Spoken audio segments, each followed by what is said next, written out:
इसी में आप सबको सलाम। खुदावंद आपको और आपके ख़ानदान को बरकत, सेहत और तंदुरुस्ती अता करे।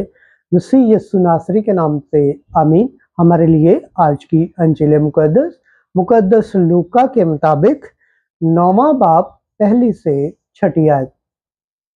यीशु ने उन्हें भेजा ताकि खुदा की बादशाही की मनादी करें और बीमारों को शिफा दे। खुदा बाप, बेटे और रूह कुद्दस के नाम से आमीन। एक दिन यीशु ने उन 12 को बुलाकर उन्हें सब बदरूहों पर और बीमारियों को दूर करने के लिए कुदरत और इख्तियार बख्शा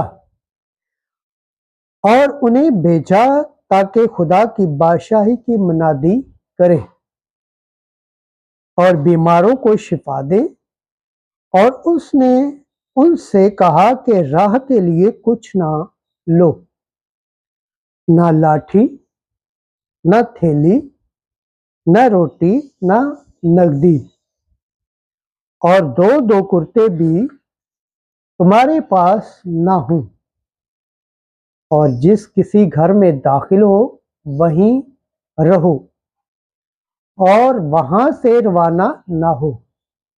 और जहां लोग तुम्हें कबूल ना करें उस शहर से बाहर जाकर अपने पांव की गर्द झाड़ दो ताकि उन पर गवाही हो। और वो रवाना होकर गांव-गांव जाकर हर जगह खुशखबरी सुनाते और शिफा देते फिरे। अंजील मुक़द्दस के वसीला से हमारे गुनाह माफ़ किए जाएं। ऐ मसीह तेरी सताइश हो। खुदावंद के पाक कलाम पढ़े और सुन जाने पर खुदावंद की बरकत हो। खुदावंद का शुक्र हो। आमीन। खुदा बाप, बेटे और रूह कुद्दस के नाम से आमीन। अजीज दोस्तों, आप सबसे गुजारिश है इस चैनल को ज़्यादा से ज़्यादा शेयर करें, लाइक करें, सब्सक्राइब करें और कमेंट्स करें और बेल आइकन को प्रेस करना ना भूलें ताकि हर आने वाली वीडियो का नोटिफिकेशन सबसे पहले आप तक पहुंचे। आमीन।